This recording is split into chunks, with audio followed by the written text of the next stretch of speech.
Hi, I'm Kelsey Green, and welcome to The Greatest Stories Ever Told.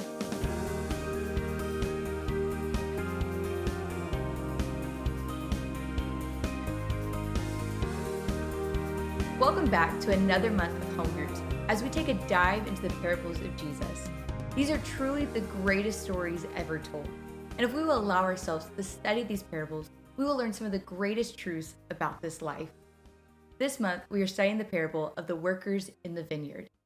This parable has one of the most profound and possibly most confusing statements that have ever been said by more than just Christians in our society. The last shall be first, and the first shall be last.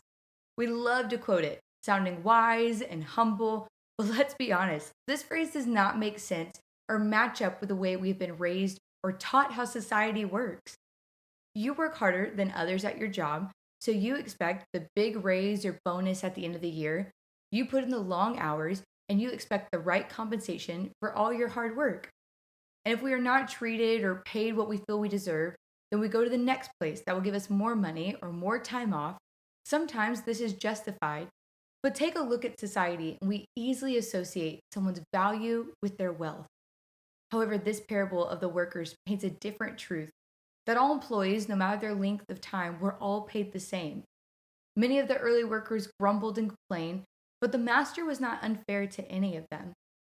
This parable is not all about money and demanding what we feel we are worth, but is teaching us the idea of grace and reward the way that it aligns with heaven.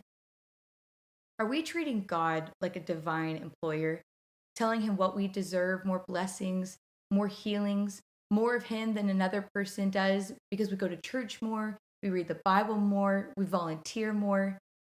Jesus really challenges our human concepts of fairness and worth in this parable. He shows us that kingdom values are often the opposite of what we expect. In our minds and our lives, we operate off the system of law. We get what we deserve. If you break the law, then you are punished. If you follow the law and you do what is asked of you, then you will eventually succeed and find favor.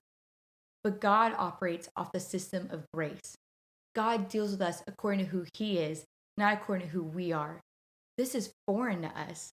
We cannot anymore persuade Him to bless us than we can to punish us, because it's all based off of His character and who He is.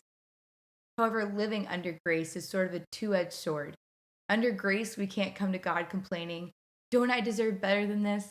Because God will reply, "Does this mean that you really want me to give you what you deserve?"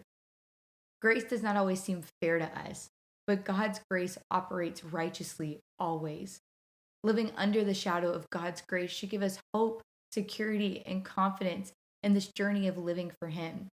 We must humble ourselves to live under grace and understand that we will not always understand His grace, but He is worthy of all that we have.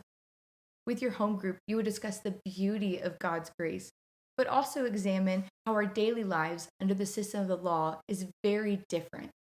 Be open and allow yourself to see those places where you have allowed the system of the law to overthrow the system of grace. Let's strive to live under grace and grow together.